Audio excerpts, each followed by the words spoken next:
নতুন রাশিয়ান আইন তালেবানের সন্ত্রাসী লেবেল মুছে ফেলবে।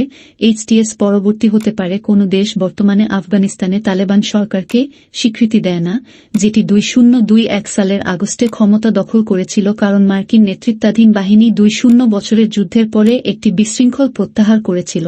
মস্কো রাশিয়ান সংসদ একটি আইন পাস করেছে যা আদালতকে মস্কো কর্তৃক সন্ত্রাসী সংগঠন হিসাবে মনোনীত গোষ্ঠীগুলির উপর নিষেধাজ্ঞা স্থগিত করার অনুমতি দেবে। পার্লামেন্টের নিম্নকক্ষ স্টেট ডুমা দ্বারা পাস করা নতুন আইনটি আফগান তালেবানের সাথে এবং সিরিয়ার নতুন নেতৃত্বের সাথে সম্ভাব্য সম্পর্ক স্বাভাবিক করার জন্য মস্কোর জন্য পথ প্রশস্ত করেছে। এটি একটি আইনি প্রক্রিয়ার রূপরেখা দেয় যে গোষ্ঠীগুলিকে দেশের সরকারি নিষিদ্ধ ঘোষিত সন্ত্রাসী সংগঠনের তালিকা থেকে বাদ দেওয়া হবে যদি তারা সন্ত্রাসী সম্পর্কিত কার্যকলাপ বন্ধ করে, তাহলে আদালতের আদেশে। আইনের অধীনে রাশিয়ার প্রসিকিউটর জেনারেল একটি আদালতের সাথে একটি অনুরোধ দায়ের করতে পারেন যে একটি নিষিদ্ধ গোষ্ঠী সন্ত্রাসবাদের সমর্থনে তাদের কার্যক্রম বন্ধ করেছে।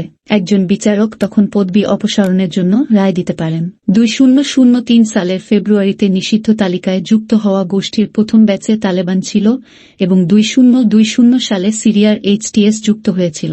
2021 সালের আগস্টে মার্কিন নেতৃত্বাধীন বাহিনী 20 বছরের যুদ্ধের পরে বিশৃঙ্খলভাবে প্রত্যাহার করায় ইসলামপন্থী গোষ্ঠীটি 2021 সালের আগস্টে ক্ষমতা দখল করার পরে ক্রেমলিন তালেবানের সাথে সম্পর্ক স্থাপন করছে। প্রেসিডেন্ট ভ্লাদিমির পুতিন জুলাইয়ে বলেছিলেন যে তালেবান এখন সন্ত্রাসবাদের বিরুদ্ধে লড়াইয়ের মিত্র।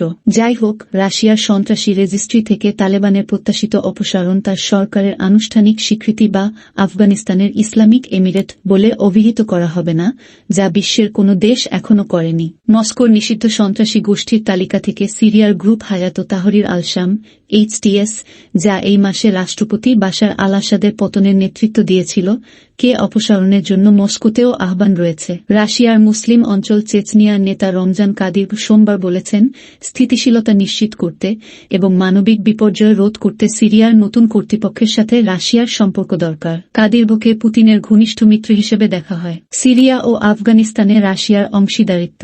মস্কো আফগানিস্তান থেকে মধ্যপ্রাচ্য পর্যন্ত দেশগুলির একটি স্ট্রিং ভিত্তিক ইসলামপন্থী জঙ্গি গোষ্ঠীগুলির থেকে একটি বড় নিরাপত্তা হুমকি দেখে, যেখানে রাশিয়া আসাদের পতনের সাথে একটি প্রধান মিত্র হারিয়েছিল। আসাদ সরকারের পতনের ফলে মধ্যপ্রাচ্যে রাশিয়ার উপস্থিতি এবং পূর্ব ভূমধ্যসাগরীয় অঞ্চলে তার লোভনীয় সামরিক পদচারণার সমাপ্তি হুমকির মুখে পড়েছে। টার্তুসের নৌ ঘাঁটি এবং আরও উত্তরে হমিমিম বিমান ঘাঁটি উভয়ই 4-9 বছরের ইজারা নিয়ে 2015 সালে আসাদের সরকারকে বাঁচাতে রাশিয়া সাহায্য করার পরে প্রাপ্ত হয়েছিল।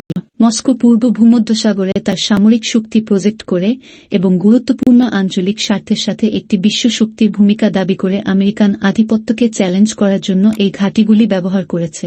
বন্ধুত্বপূর্ণ শাসনের অবসানের সাথে সাথে ভূমধ্যসাগরে রাশিয়ার সামরিক অবস্থান হুমকির সম্মুখীন, তবে অর্থ এই নয় যে মস্কো এই অঞ্চল থেকে প্রত্যাহার করতে চলেছে। ক্রেমলিন এই সপ্তাহে বলেছে যে মস্কো সিরিয়ার নতুন নেতৃত্বের সাথে যোগাযোগ করছে, যেখানে এটি একটি বিমান ঘাঁটি এবং একটি নৌ ঘাঁটি ব্যবহার বজায় রাখার আশা করছে। আফগানিস্তানে রাশিয়ারও রয়েছে জটিল ও রক্তাক্ত ইতিহাস। সোভিয়েত সৈন্যরা ডিসেম্বর 1979 সালে একটি কমিউনিস্ট সরকারকে সমর্থন করার জন্য দেশটিতে আক্রমণ করেছিল, কিন্তু মার্কিন যুক্তরাষ্ট্রের সশস্ত্র মুজাহিদিন যোদ্ধাদের বিরুদ্ধে দীর্ঘ যুদ্ধে নিমজ্জিত হয়েছিল। সোভিয়েত নেতা মিখাইল গর্বাচেভ 1989 সালে তার সৈন্য প্রত্যাহার করেছিলেন। সেই সময়ে প্রায় 1,5,000 সোভিয়েত সৈন্য নিহত হয়েছিল।